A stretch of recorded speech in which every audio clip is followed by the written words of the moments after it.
Welcome, everybody. Hi. So nice to see everybody. I'm Kim, and I'm very excited about what we're going to talk about today, which is Ayahuasca and Iboga, which is both are near and dear. Ayahuasca is a little more near to me, but really exciting medicines and really exciting topics. So first things first, let's give a really warm thank you and welcome to Lauren, who set up all of this, who set up this entire community. If we didn't have Lauren, we'd have none of this.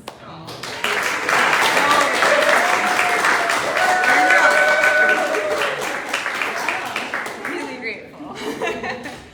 A few more folks are gonna come on in. Just make yourself at home. So, Ayahuasca and Iboga, big medicines. They're psychedelics for people who don't know what those are, but everybody in this room knows, I think. But maybe some folks that are at home watching this don't know. They're psychedelics. They are plant medicines, also known as. We refer to ayahuasca as grandmother often. There's no gender necessarily, but I will refer to her as her, because that's what I'm used to doing, and that's what's going to happen. And Iboga is called grandfather often, but Iboga really doesn't have a gender in my experience. There wasn't a presence there that I felt, but we'll get into that. First things first, let's do a little housekeeping, and let's turn our phones off, please. If you have kids at home, I get it, but I bet you probably didn't leave them alone, and so, and if you did, your house is going to be burned down when you get there, so that's just what's happening. Game on. When we ask questions, let's have it in a format of a sentence that has a question mark at the end. If you want to share a story, I'm more than welcome those stories, but let's consider this isn't a closed container. We have it being filmed, and also we don't all know each other, so we want to make sure that we keep our boundaries about us and maybe not share what happened when you were 5, or, you know. We can talk about that afterward. Who am I? By the way, this is an hour-long talk, and we will talk, we'll have 15 minutes of questions at the end. That's me, I'm Kim. I am from California originally, and I moved here a couple years ago. Well, moved out of California a couple years ago. And I'm from Los Angeles, but I lived in San Francisco for about 15 years, and I worked unofficially in psychedelics. I worked personally in psychedelics for 9 years, and for about 5 years I've worked professionally. My work has been, I ran the Psychedelic Society of San Francisco for a while. I helped with decrim in Oakland, which was decriminalized nature, which we made the legislation that then was put in a bunch of other cities. And so you'll see our logo, which is that little guy. We had a fun time making that. And professionally, I also have a company called Holo Therapeutics, which I help people, myself and my business partner and our team, help folks get off pharma in order to do psychedelic experiences, a full, from start to finish. So there's a lot of tapering that is involved. I've done a lot of work with Iboga and Ibogaine to get people off opioids, which we'll talk a little bit about more. And that extended because a bunch of people said, I actually am also on this, and there's a lot of tapering involved in that. So who else am I? I am also a professional marketer. So I have been in marketing for 5 years or so. I've had a company for that long, and I used to work in tech. And I use my powers for good now, and I work in psychedelics for the most part. Most of my clients are psychedelic companies. Who I am not. I'm not a doctor. I'm not a licensed medical professional of any sort. I am not a drug dealer. I'm not a healer. I'm not a therapist. I'm not a professional speaker, as you're going to find out pretty quick. I'm not a magician. I'm not giving you any medical advice. My company, Holo Therapeutics, works with psychiatrists and PharmDs and doctors. I am often repeating what they say, but I am not giving you medical advice. Don't take that as medical advice in any shape or form. You are your best healer. Do what you know is best for you, and when you need consult, ask somebody that's not me. So we're going to talk about ayahuasca and iboga. This is ayahuasca. This is the iboga plant. So ayahuasca is, as I mentioned, is considered grandmother, and iboga is called grandfather. And like I mentioned, it's not that there's gender necessarily. It's that when you're in the ayahuasca experience, there's often a presence of feminine. And I say that in that it is receptive, it is inviting, it's warm, it's emotional. It speaks in the language of dreams and emotions, whereas iboga, as it is not masculine per se, it's literal, it's straightforward, it's very handing you your ass. That's the best way to say it. Oh, hey! Thank you, tech person. If you just, yes, awesome. Woohoo! I feel so supported. Thank you.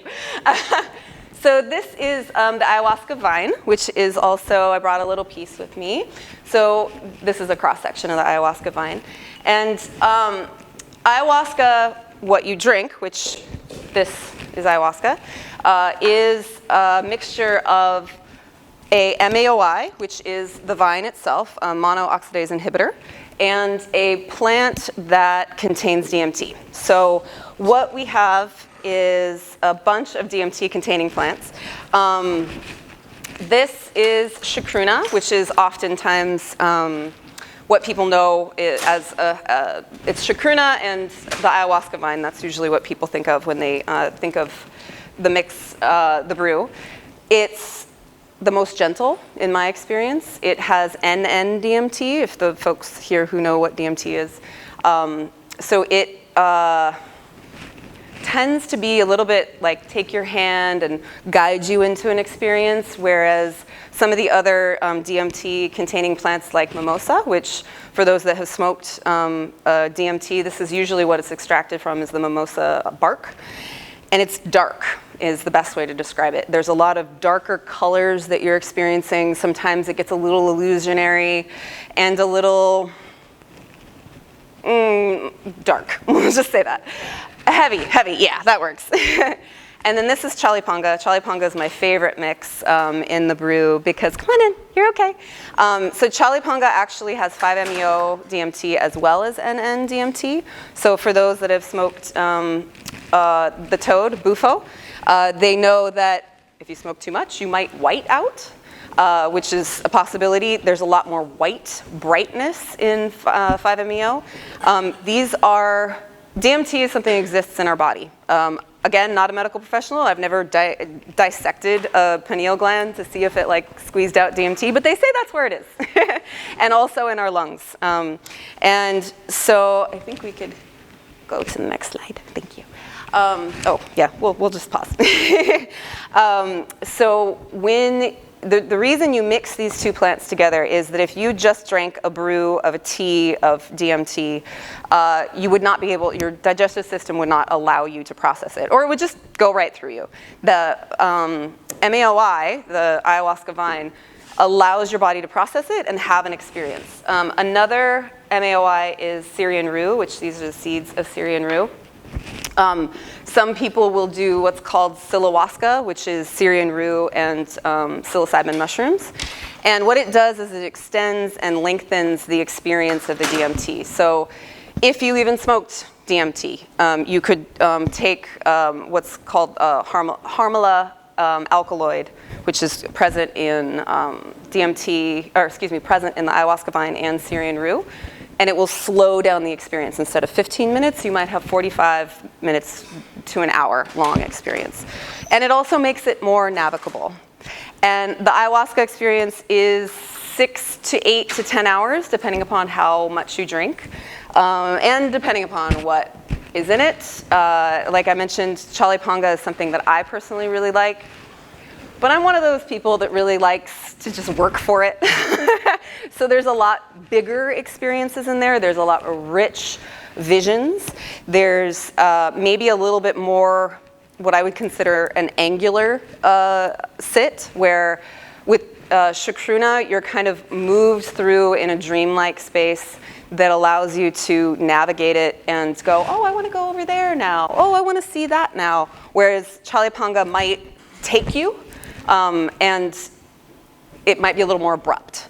Mimosa, also very abrupt. You may or may not, in your opportunities to sit with ayahuasca in legal settings, of course, you may not know what's in your brew. I would suggest getting to know who you're sitting with and where the medicine comes from and who created it and with what intention it was created.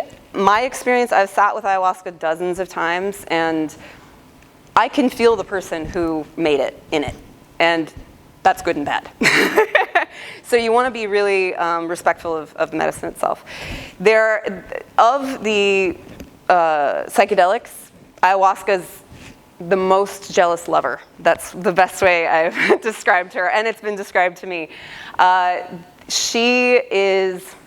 There's a typical experience of what I've experienced and compared notes with others. Everybody's experiences are different.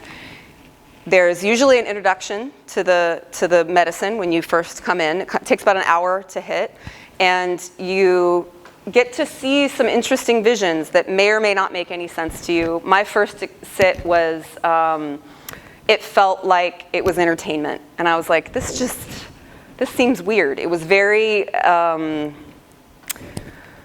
it didn't relate to reality in any way. It didn't have any emotional context to me, and I was like, what's going on? And then it started to go inward, and it's a very physical experience. The experience of the medicine, it actually goes through your body, and it feels like a serpent for a lot of people. And you'll see a lot of the art depicts these beautiful serpentine creatures that people interact with. And what it feels like is it's actually going through your body and gathering stuff up and out, and almost like would you like this? Did you want this crap? Because I don't think you do. And oftentimes that's when your first purge happens. And you don't have to purge in the traditional sense. You can purge crying, laughing, shaking, yawning, just tearing up. It doesn't necessarily have to be a big emotional experience, but the body releases. And ayahuasca is extraordinarily good at bringing things up and out. And the way in which it's brought up and out is through the re-experiencing of emotions. And that's diametrically opposed to Iboga, which I'll get into, which is very mind-oriented. This is, hey, do you remember this experience you had here? We're going to feel it again so that we're moving it up and out because you've been avoiding it. And that's how we're going to heal today. The contraindications with ayahuasca are pretty variant. Definitely no pharmaceuticals, particularly SSRIs. You must be off of them for 3 to 4 weeks, depending upon what your dosage is. You can actually have a benzodiazepine in your system, but you can't take it the day of, or it's highly advisable not to take it the day of. The reason I brought up that it goes through your body and brings things up and out is that you want to be as clean, come to the medicine as clean as possible, meaning the least toxins that you can possibly have. If you ate a cheeseburger the day before, you're going to have a much harder sit than someone who's been intentionally maybe fasting or eating really clean foods.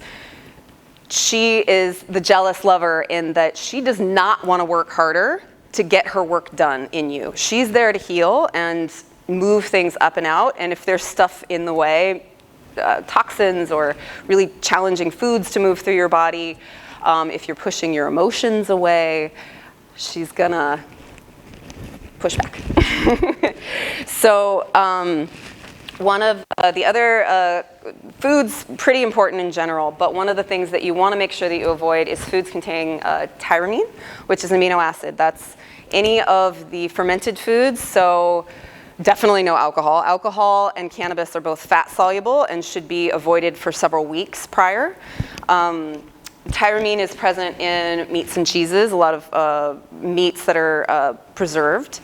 And it's also in kombucha, fermented food. I made that mistake once, and it was the worst mistake I made. I drank kombucha the day of a sit, and I sat for 8 hours having no experience at all, but then purged violently and thought I couldn't speak English for several hours. It was a very disturbing sit. Ayahuasca is not gentle necessarily, but she will deliver messages in a way that may take time to process. That sit actually did give me a lot of information. It just took a really long time to understand why I had to have that challenging sit. So the other thing that's not listed here is the contraindication of a diagnosis. I could talk for an hour about diagnosing people with the DSM-5, but the diagnosis of bipolar is one of those that you really should avoid or handle with extreme caution to sit with ayahuasca. Mostly because the experience of ayahuasca, once she moves all that stuff up and out, there is a wash of this experience of universal consciousness, of this love that is incredible. And you get this connection to whatever you'd like to call it, the divine, Godhead, whatever that word is for you. You get this overwhelming connection to something bigger. And those that are bipolar oftentimes have what are called manic episodes. And a normal, not that bipolar people are not normal, but a regular functioning humans about right here, ayahuasca brings you here. A person with bipolar who has manic episodes already is up here, and they get up here further. So that is the possibility of psychosis that is, folks say, it's dangerous, people have gone crazy, they lost their minds. No, they don't. Actually, what happens is it's temporary. It happens for a day or 2 or 3 after, but the person experiencing it and the people around them think that they have lost their marbles. They get committed in a psych ward, and then they're on medications for the next 6 to 8 weeks. They don't actually need it. It would have moved out of their system, but it's one of the dangers that you have to be aware of with ayahuasca. The next slide, please. For those that really love cannabis, I'm very sorry, but you'll have to take a pause with both of these medicines. So the applications of ayahuasca, and by the way, you'll have a chance to grab my email at the end. I will share all of this stuff, so we're not going to read straight off of here, but there's a lot of applications, and mostly the best way to sum it up, and I love Johann Hari's book, Chasing the Scream. It's about the drug war, and it's about addiction in general, and he believes that it is a lack of connection. It's not a physical issue. What it is it's a lack of connection that drives an emotional need that then drives someone towards a substance that then becomes physically addictive. So the reason why ayahuasca is so beautiful is that you get this connection that is undeniable. And in the recovery circles, there's something called 12-step. A lot of people probably know what that is. Oftentimes those that are in the psychedelic circles, they call your psychedelic experience the step 0, because it is the actual meeting of God, meeting of the divine, so that you can work your steps in a way that you're not guessing. You're not on faith that God exists. You actually met her or him, and you get to actually move through the steps in that way. So incredible, wonderful applications to addiction. Psychospiritual is a broad topic, but it's really just self-exploration. It's connecting to, in this space and in the DMT space, it's oftentimes you're meeting a bunch of entities or things or aspects of yourself, depends on how you want to describe it. But it's quite a beautiful space to connect to something that otherwise would not be available to see for the lay person. Compulsive behaviors also kind of falls under in the realm of addictions, but ruminating thoughts, eating disorders, people, OCD, folks who have issues with just gambling addiction, sex and love addiction, all of those fall under the compulsive behavior category. And the reason it acts so beautifully is that it's serotonergic. It floods you with serotonin. And that's also why you can't be on an SSRI. That's also why you have to avoid so many pharmaceuticals. If you would hit the next slide, please. Thank you. So I thought the next slide was something else, but that's okay. There is a beautiful spreadsheet that, again, if you want to email me, I'm happy to send this to you, that describes all the classes of drugs, including all the psychoactive drugs that are prescribed by in pharmaceutical class, and it also describes all of the psychedelics, and all of them that do not play well with ayahuasca and iboga. So if there's time, we can look at it at the end, but it's a very long, extensive list. So now, any questions about ayahuasca? Yes? Can you move your podium? Oh, of course. Oh, move further? Okay. Is that better? Perfect. Okay. Yeah, awesome, thank you. Any questions about ayahuasca before we move on? No? Okay, all right. So Iboga.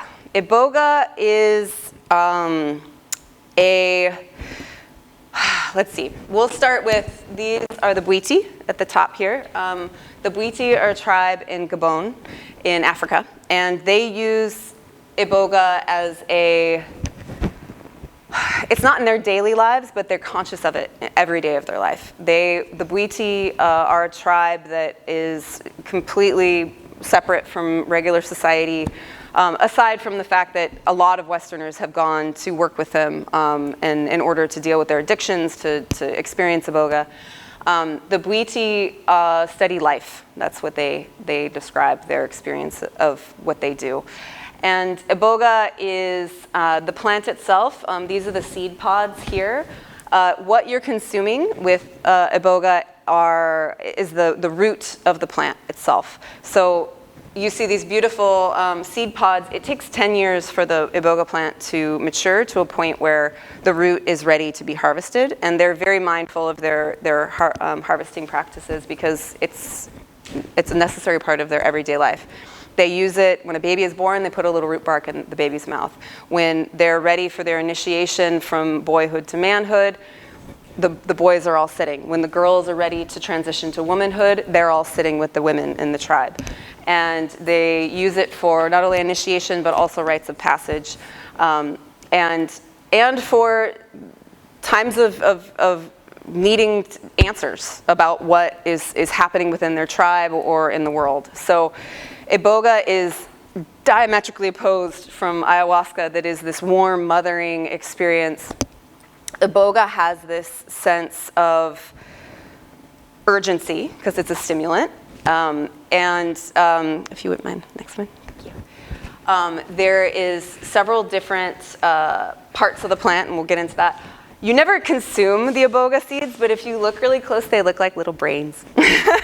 And that gives you an indicator of what it's working on, because it is unlike ayahuasca where there's a full body experience often. Iboga, you are mind. You are in your mind like crazy. And your experience, so the root bark is this one down here. It's ground up and you put it in your mouth like a tablespoon or so at a time, and then you swallow it with water. That is the whole plant. So you're getting all of the fiber of the plant, you're getting all the alkaloids. They've identified about 100 alkaloids in Iboga, but there's more that they haven't identified.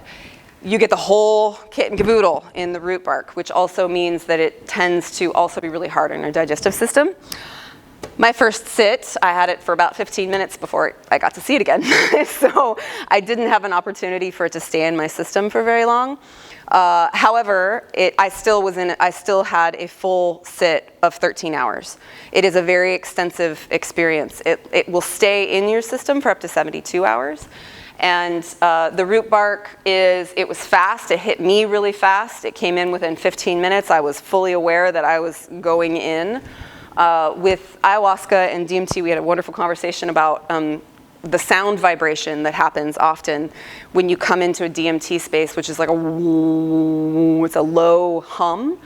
In Iboga, it's almost like a higher frequency, and it's coming from behind you, and it's coming in, and it comes in fast. The Bwiti have this insane, I call it death metal of Africa, because it's like music that they play that's really fast and really hard, and they play it the entire time. And it's a blessing and a curse, because the first series of it, they call the chiseler, the songs that they play, because it's the experience of Iboga.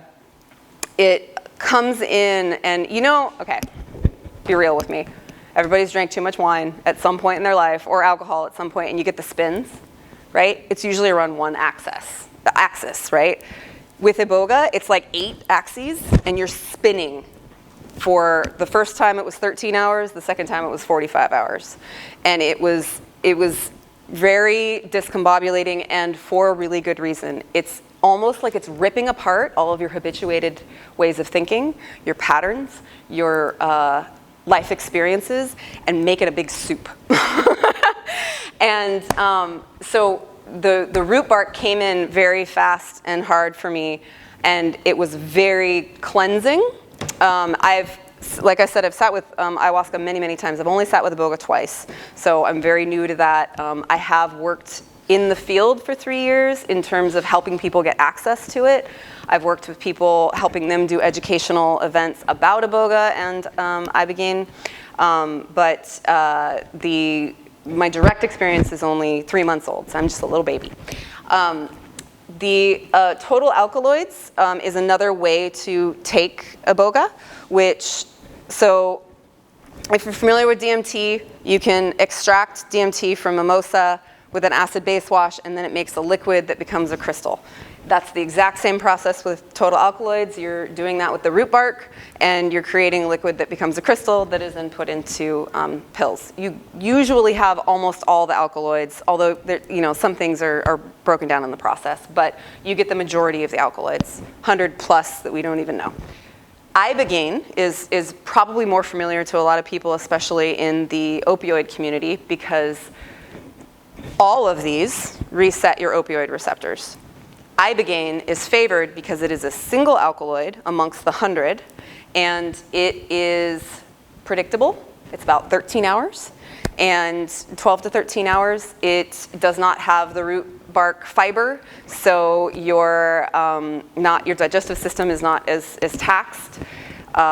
You're able to get the benefits of the detoxification and also the resetting of the opioid receptor, but you're not getting as many of the psychospiritual elements to the experience. So Ibogaine is incredibly wonderful because for those that have had an opioid or any kind of addiction and they've worn their bodies down, it's wonderful because Iboga, you can have absolutely, if you wouldn't mind clicking to the next one, you can have absolutely no pharmaceuticals in your body, no benzodiazepines, no SSRIs, no stimulants of any type. Everything has to be out, including caffeine, actually. You can't see it, but it says caffeine right there. Iboga is very, very picky in that sense. There's not so much restrictions on food, but Ibogaine, you can have a benzodiazepine in your system. For those that have gone through opioid recovery, you might work with Suboxone or methadone. And those have to be even whether you work with Iboga or Ibogaine, you have to have those out of your system for 3 to 4 months prior to sitting. But you can have a benzodiazepine, which for those that are really challenged with anxiety, it's really important for them not to freak out excessively. Like I said, it's a stimulant, so it's very activating to the mind. So you want to make sure that you are not withdrawing from everything at the same time. Bananas, for some weird reason, will cut the experience. So you don't want to have bananas a couple days before or a couple days after. The way that I did my sit, it was day 1, we started at night, and we stayed up all night, and then I stayed up through the next day. It was 13 hours, but there was no sleep. Then we had a day of rest. And then we did another night sit, which that one lasted 45 hours, so I didn't sleep for 3 days for that one. And there was a point in my sit where, just disclaimer, if you go to a sit for Iboga or Ibogaine and they don't have a medical staff, if you haven't already had a pre-screening of your full EKG, 12-lead EKG, which is your heart, and a blood panel, do not go there. This is the only psychedelic that can kill you. What it does is it extends the between the bump and the bump of your heartbeat, it extends the QT space is what that's called. And if you have any heart issues, you can have a heart attack. So you have to be very careful. I bring up bananas because I asked the medical staff, his name was Patrick, they had a full medical staff, well-trained, been in ER for 30 years. The other medical staff had been in hospitals for 20 years. I waved down Patrick, and at that moment, I had this experience of what they call a mind purge.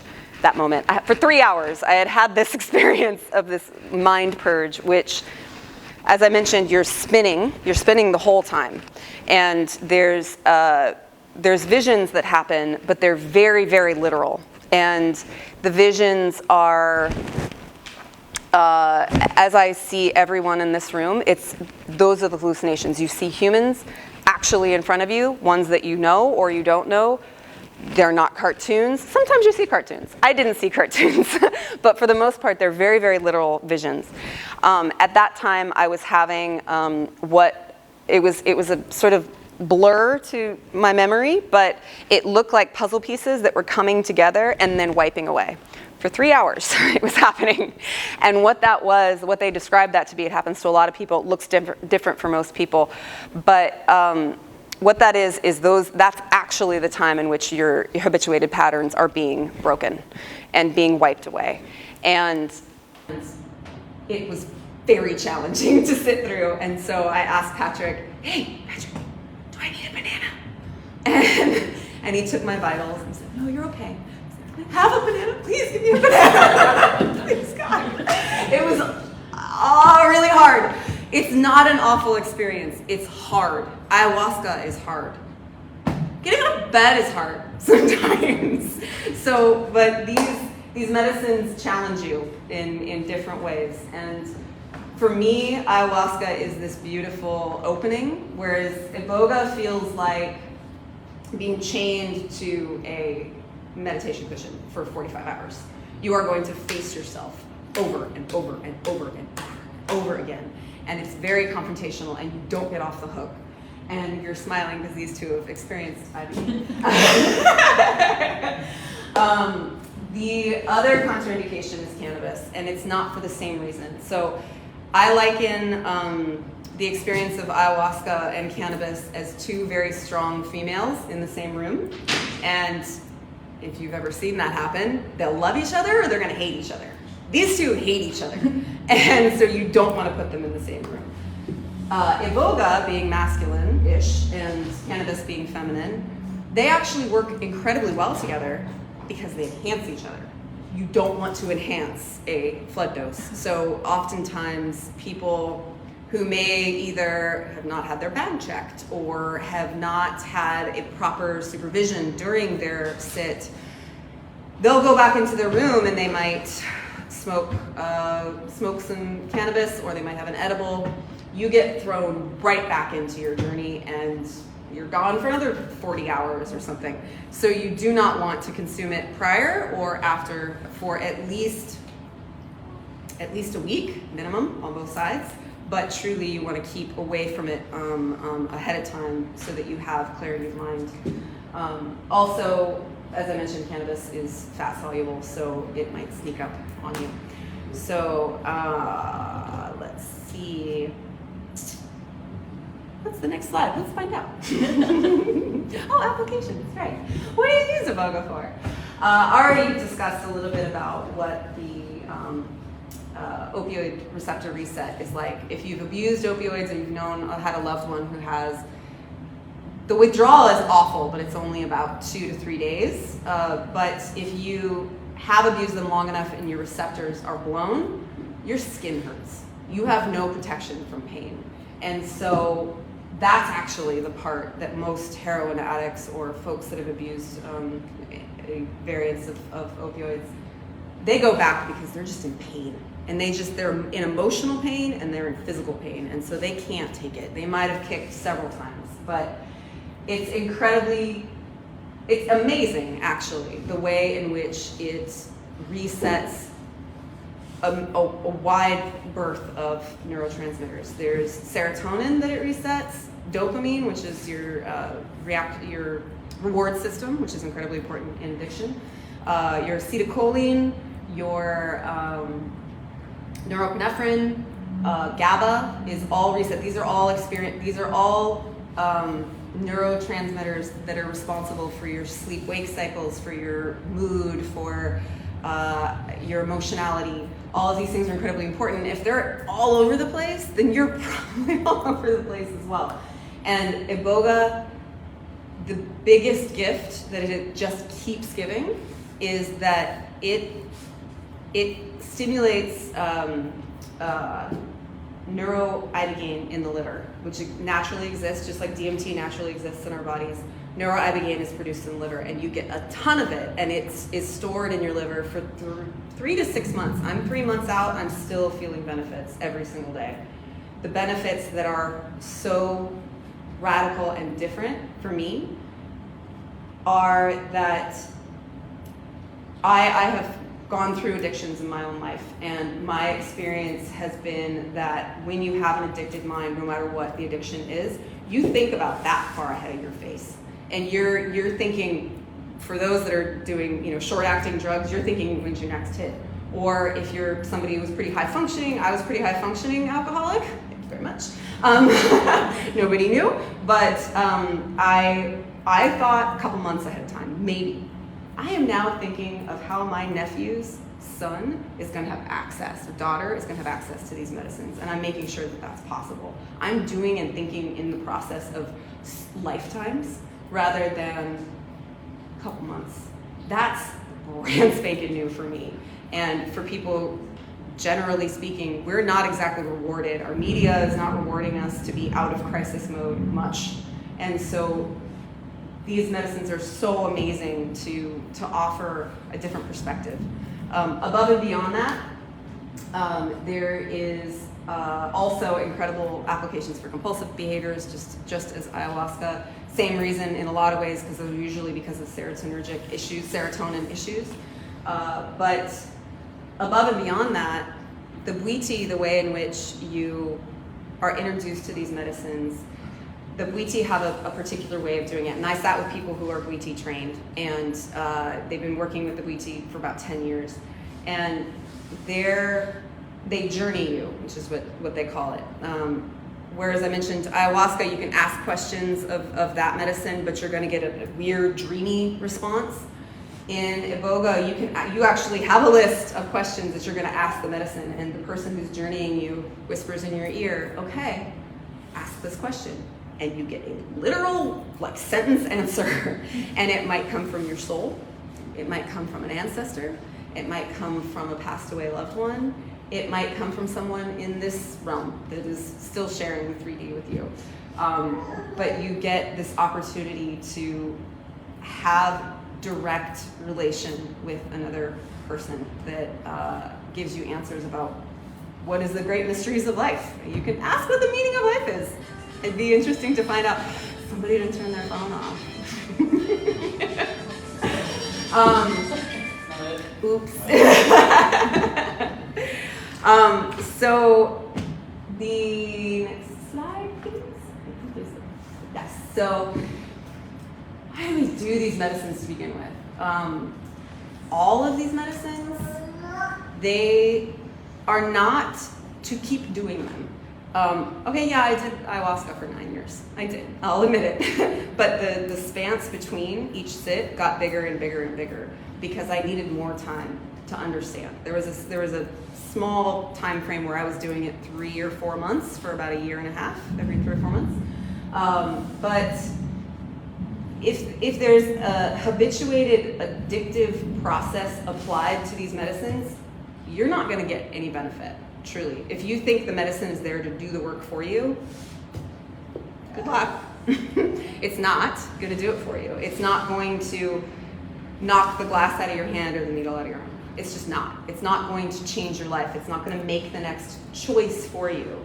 It's going to give you a window of opportunity to feel incredibly amazing because all of your neurotransmitters are kicked up and you've gotten your body cleaned out and your mind is clear and you get to make a new choice. But then you have to go back to real life. And for a lot of people, ayahuasca is that's the most challenging part, is that it's beautiful for about a week to a month, depending upon where your body is.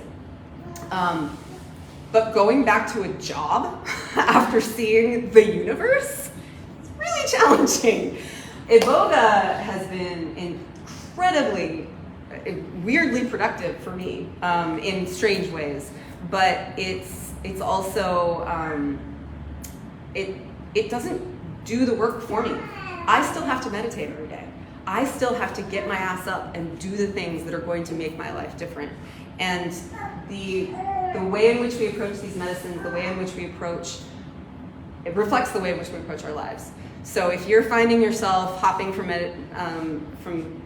type of medicine to medicine and being like, hey, I'm a journeyer and this is so much fun and nothing's changing in my life, sit, meditate in that, or meditate through playing music, or meditate through walking, reflect in a sober state, and allow yourself to be brought into a new frame of mind rather than relying on a substance to do it for you. In the last 3 years, this community, for those that haven't been part of the psychedelic community for a very long time, it probably all seems like, oh, it's so amazing. For a long time, nobody talked about psychedelics. Very rarely. We were all the weird freaks that talked about them. And there wasn't things like integration coaches and therapists that just didn't exist. That they are wonderfully supportive.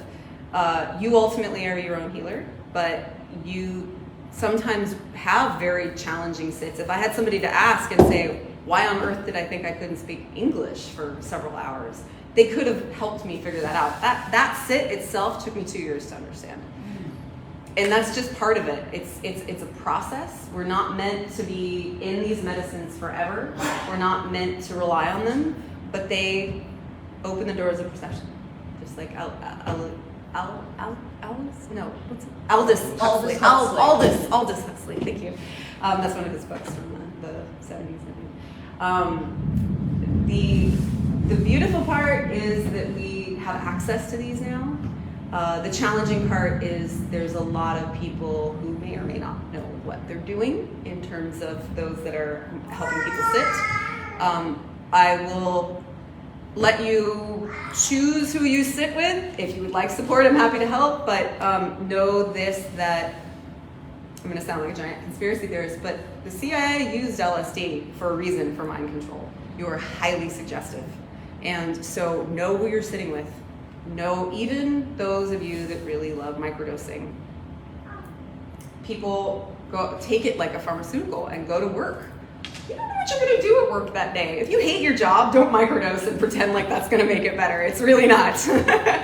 But if you know that you have a safe space that you can experience your mind in, and you have a place to explore, great, wonderful. A lot of people are very interested in microdosing Iboga. Same thing applies. You have to have an EKG before you, and a medical professional that can approve that you are healthy enough to do it. You may not know that your heart is not up to par, but it builds in your liver. The neuroibogaine builds up. So you might microdose, like a week or two, and you're doing just great. And then you may all of a sudden start to have heart palpitations, and you can put yourself in a lot of danger. So be very careful with these medicines. I will leave you with the concept of the reason that I think we're all really attracted to these plants is that we're hungry for self-reflection, and we're hungry to understand ourselves. And we aren't getting that in the normal world. And so we're leaning really heavily into things that will change our perceptions for us. We, throughout history, have respected people who spent time reflecting on themselves. Buddha, Jesus, fill in the blank, people who are avatars in different worlds of religion and traditions. A lot of people will say these are shortcuts. Maybe, but I know a lot of people who've changed the trajectory of business, the trajectory of the way in which we interact with our environment, There's a couple bits of homework if anybody's interested. This is TCAL and PCAL. These are Alexander Shulgin's books. You're welcome to take a little gander.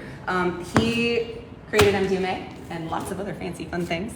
A friend of mine just finished this book, Golden. It's a beautiful book. It's about reflecting on silence. And she studied with Ralph Metzner, who was Timothy Leary's right-hand man, kind of. And a friend of mine also wrote this book. This is, he has a psychedelic society, I want to say in Baltimore. And he just had a bunch of his friends talk about their different diagnoses and their relationship to psychedelics and how those supported those diagnoses. So that's what this one's written about. I'm open for questions now. Awesome. I'll remember probably. Is there any questions about anything that we talked about thus far? Sure. No. When you were in the medicine, when you were using Iboga and you asked your questions and you got your answers, were you able to remember those and carry them with you to the present? Did you have to journal? Good question. So there's helpers. Oh, that's one thing about Iboga. Iboga is a very interesting experience because, and it's being applied in Parkinson's research because it does the opposite of what happens in Parkinson's. Parkinson's, you have very low access to dopamine. In Iboga, you're being there's a ton of it being flooded in, but it's a reuptake inhibitor of the dopamine centers. So you are shaking. My first sit was about 10 hours of it. I was shaking. And shaking to the point where you kind of they call it the Iboga shuffle. And so you have to hold somebody, if you go to the bathroom, you need somebody to hold you and take you to the bathroom. You are not going to sit up and pop up and write something down. So there's a little helper that as you're speaking your answers, they write it down. So I do have them written down. I should have reviewed those before so I could remember what some of the questions were. But one of the most powerful experiences in Iboga was my mom passed 12 years ago, and I got to see her again, and I got to hug her, and I got to feel her skin and the warmth of her body and the smell of the vanilla lotion she wore, and that price of admission, absolutely. 45 hours plus was worth it, absolutely, to be able to see her again. And she gave me insights into my life, that it could be just my unconscious answering me, but it depends on how your psyche is structured, But I felt like she was telling me, which is really important. Yeah. So I'll get to that question. I saw one over here. you're concentrating this conversation about Iboga and Ayahuasca, but these books are you're talking about some other psychedelics, and as you know, psychedelics, there's a lot of different psychedelics. Yeah. There's this thought process that there's a thought or theory or something, I don't even know how to call it, where everybody individualistically has one psychedelic that speaks to them or works for them. And when you talk about journey, but there's so many different psychedelics, and you're talking, some people jump from psychedelic to psychedelic, either trying to find the experience they're looking for, trying to find the cure that they're wanting. So what's your thought process on that? Because you're talking about psilocybin, Of course. Thank you for asking that, actually. I'm glad you brought that up. So I've been a psychonaut. I grew up in LA. I was part of the rave culture. Woo, that's a big thunderclap. I had access to all the designer drugs when I was a teenager, and I started working therapeutically with psychedelics 9 years ago. And I have done every single one that I could get my hands on because I was an addict, and that's what they do. I speak from words of caution because I did all of these things, and I got discombobulated by taking too many of different things. What I would say for each individual person, of course it's going to be different. There is a quality to each medicine. With ayahuasca, as I said, it's very motherly. If you have a really hard time identifying your emotional states, she's going to help you figure that out.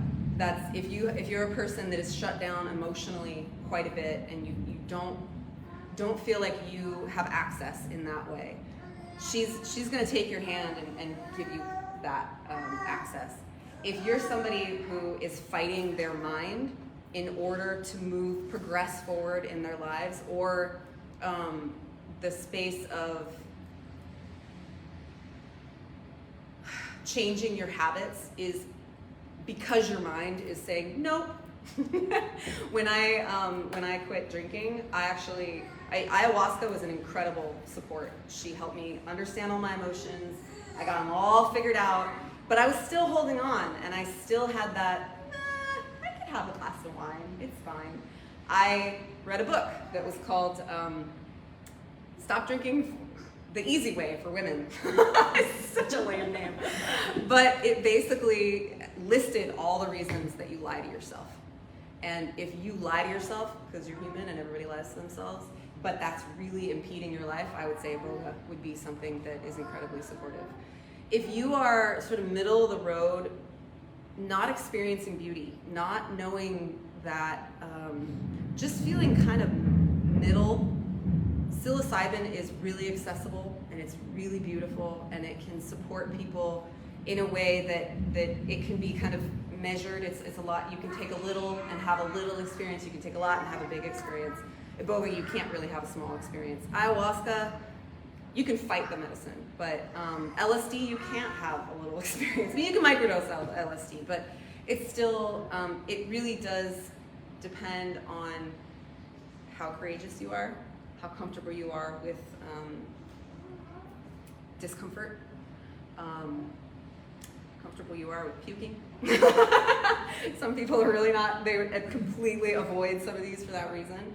I hate MDMA, personally. I am not a fan at all. I love Shulgin's work. I think he's just a magician, but I hate MDMA. That was what made Shulgin famous. He crafted, those books contain hundreds of different compounds that he created and their experiences that they had. MDMA is just not for me, but for those that they've been shut down in their heart for a really long period of time, that would be a great one. Is there any particular medicines you were curious about? You hit most of them. Okay. I could probably answer about all of them, but 5-MeO, is there somebody or some malady or someone that you would suggest that being such a Biggin. enormous? It's a big one, isn't it? So 5-MeO is a different kind of DMT, and you smoke it. I don't care for it. Personally, I've done 5-MeO and I've done NN-DMT, and then I've done something called Changa, which is a mix of MEOI and NN-DMT.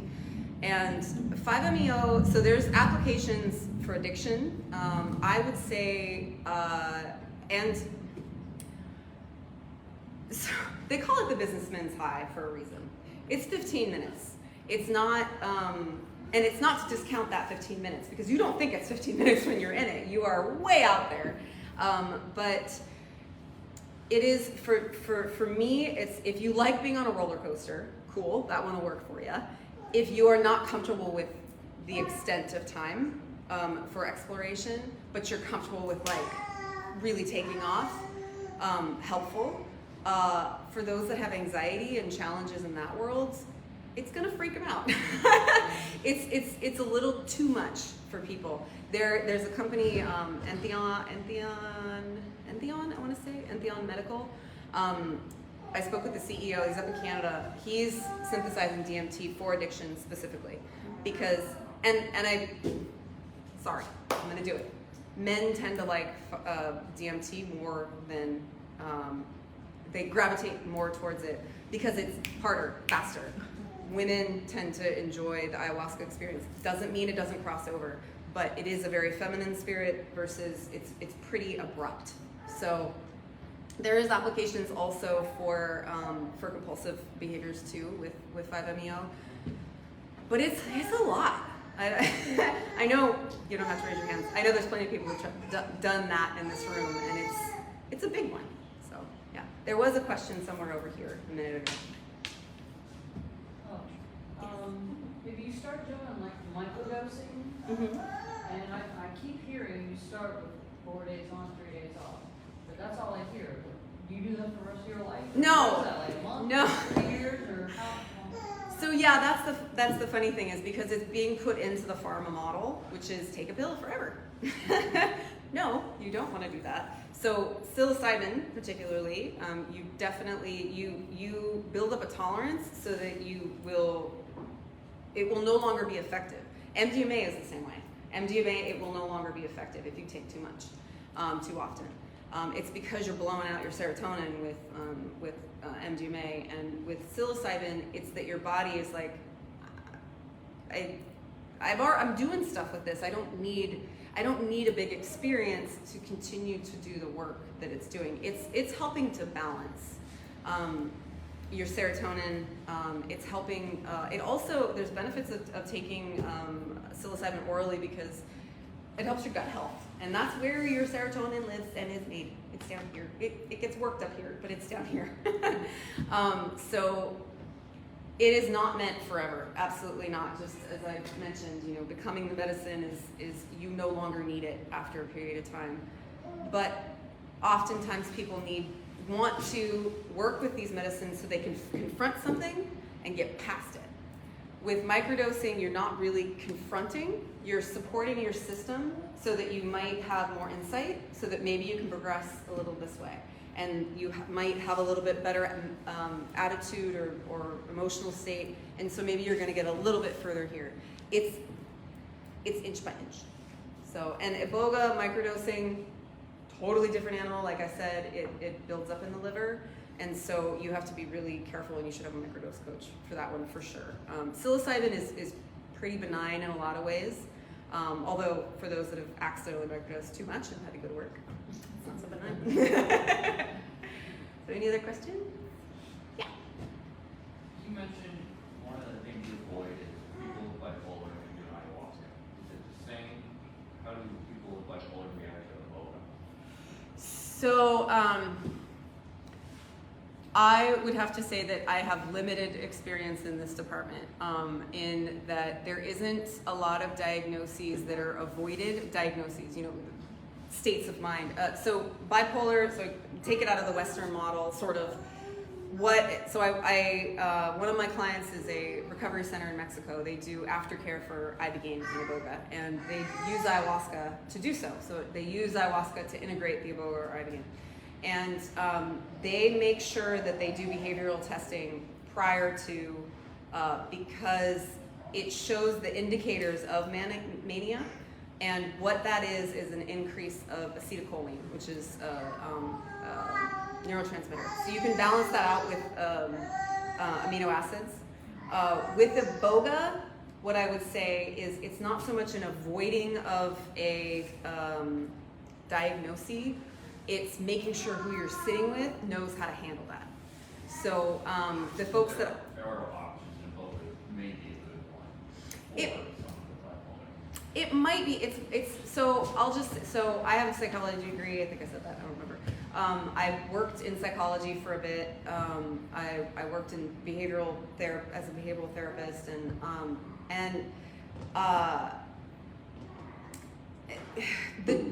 about 5 to 7 years ago, everybody and their mom was bipolar because there was a new pharmaceutical line that addressed bipolar 1 and bipolar 2, and the pharmaceutical companies led that. There's an incredible book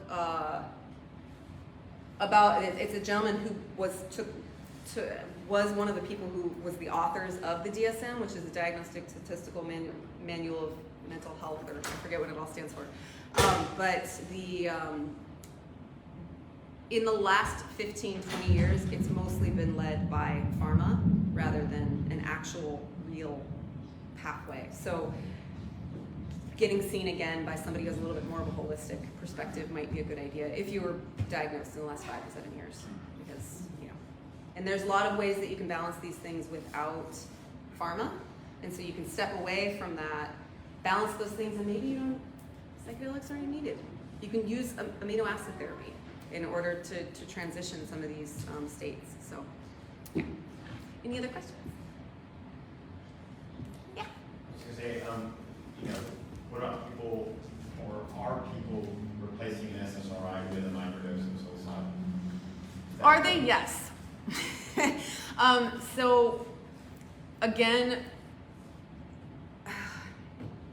as a marketing professional, the world is, the reason that we conceptualize mental health in the way that we do is because of the way that pharma has placed marketing on us.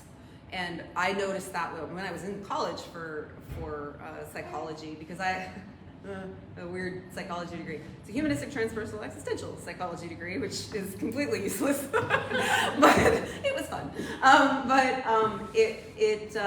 So in that time frame, there was a huge push for SSRIs, particularly Prozac, and they are. The information that I was being fed actually came from pharma instead of actual research. A lot of it is being pushed fast forward, so we don't have a good perspective on how these medicines are affecting us and how our mental health really looks. Did I answer your question? Sorry, I kind of went on a tangent. I'm just curious, like, are people using it? Are you seeing because I'm not exposed to a lot of people who are taking microdoses. Yeah. I have one friend that's done it instead of an SSRI, but is it a thing? And again, you don't want people, it seems like you're not a fan of people taking microdosing for extended periods. I microdose. I'm not going to say that it's a bad thing. I do microdose psilocybin and I microdose Iboga because I have a coach to do that. But the psilocybin is not, so if you're taking an SSRI, psilocybin is not going to work. It's not going, you're not going to have an effect. So you actually have to take more of a microdose for anything to be perceived. The thing that people forget about microdosing is it's supposed to be sub-perceptive. So it's supposed to be working kind of in the background, supporting your mind to be able, your gut and your mind to be able to produce and sustain more serotonin. Honestly, a lot of the microdosing these days, and the ones that from California, I have a lot of access to a lot of different brands that are underground. Most of them have the Paul Stamets sort of mix, which is a bunch of medicinal mushrooms and psilocybin. And so those are really supportive with or without the psilocybin. Psilocybin will the effects will go down, but lion's mane, chaga, reishi, what are the weird cordyceps? Those things are all really supportive for brain health. And I would say take those for the rest of your life, absolutely, because they're food. And psilocybin is too, but if you're taking an SSRI, you have to taper down, and in order to taper down, you should really work with someone to help you do that. And can you, after you've tapered down to a less than therapeutic dose, again, not a medical professional, I'm just saying, repeating what I've heard. You can take it down to like half your dose and then start to add the psilocybin in, and it can kind of carry you out with the tapering further. But eventually, 6 months down the line, you should start to taper the psilocybin as well. And it should be that your mind and body can do it on its own. And oftentimes, the beauty of these medicines is they also give you insight into the foods that you should be eating. So I was a vegetarian for 20 years, and I sat up in the middle of an ayahuasca sit and was like, I want a steak. I really did. And so it's like the medicine kind of says, hey, you need this. This is the thing that you should be doing. Do a cleanse, cool, that might be good for somebody, but it could be that you need something, and it gives you insight. It kind of moves stuff out of the way so you can hear it a little bit better. There was another question. Yeah. Are these experiences that you're describing easier to get out west, or you can get it anywhere in the country?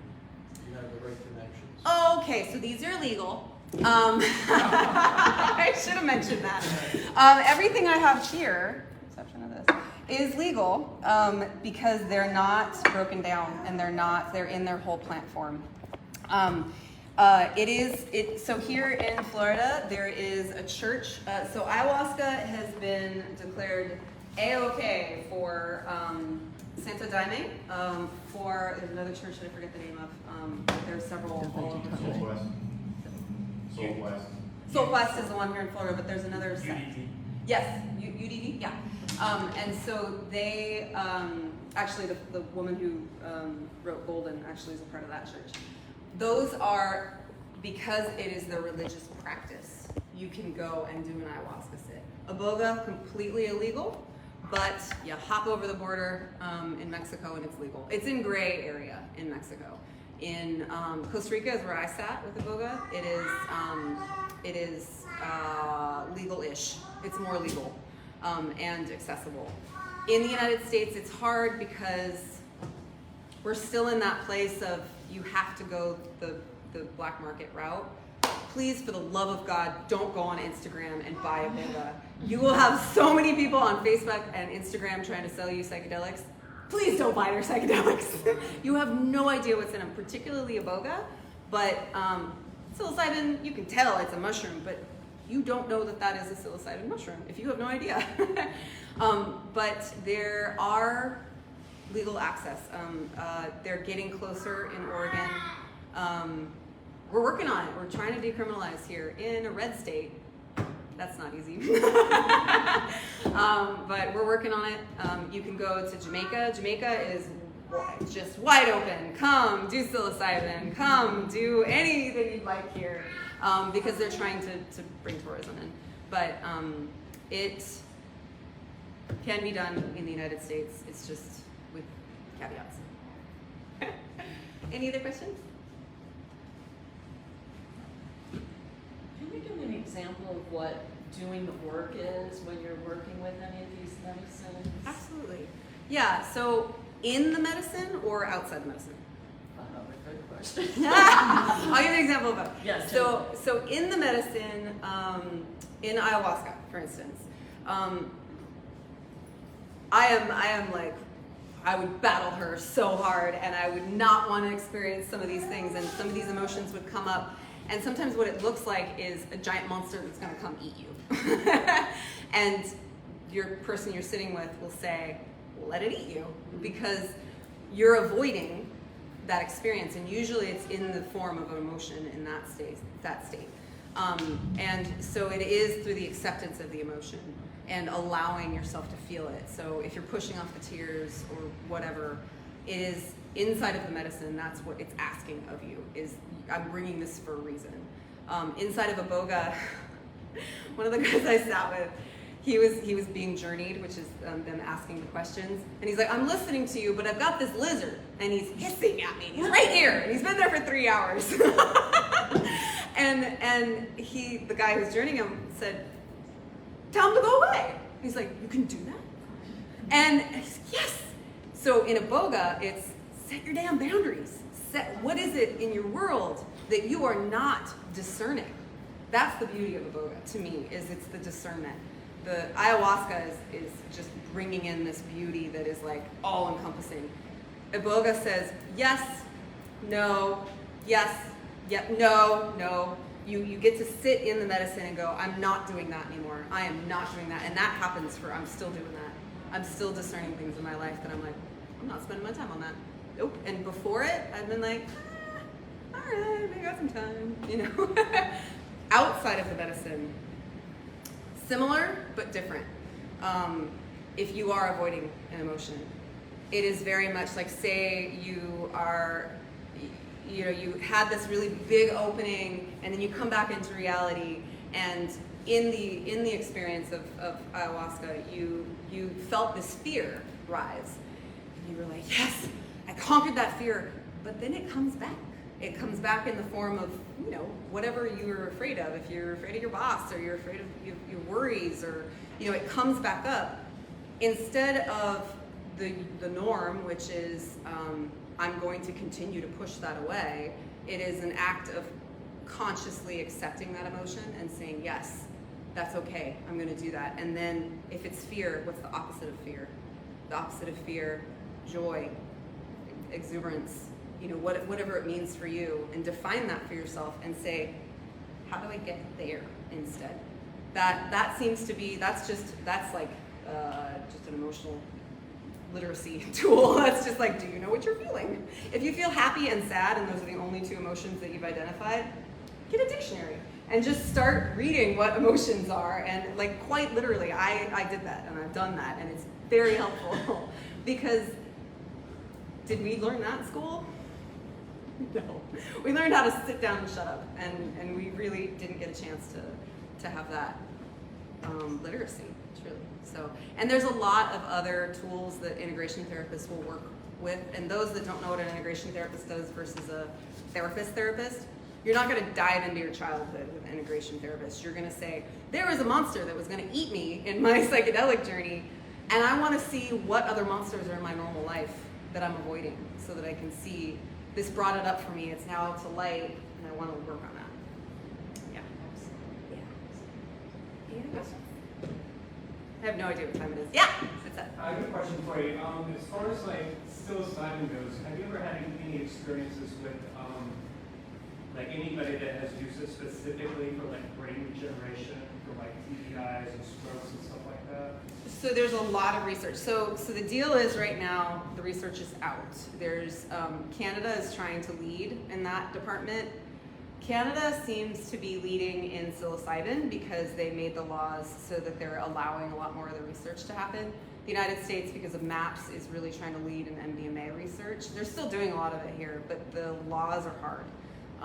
So have people qualitatively done it? Yes. Quantitative and actually have the research to say this works? No, they don't have, the trials aren't complete to say this works. Can I say from my own experience of microdosing for on and off for years? Absolutely. I've had attention issues most of my life. I was told I was dyslexic when I was a kid.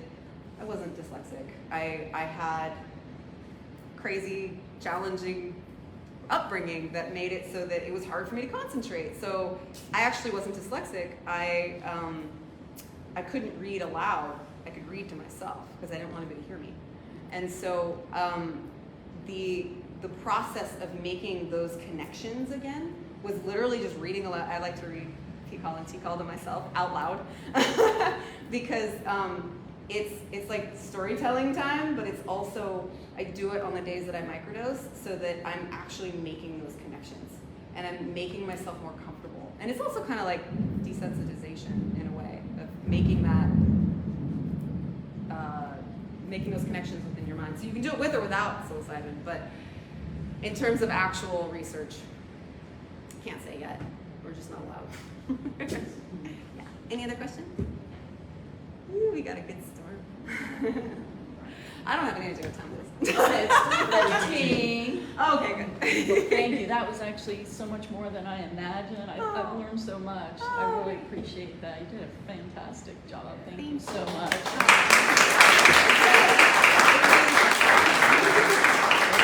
It's super fun. And I wonder if we actually recorded that. Let's find out. Now he's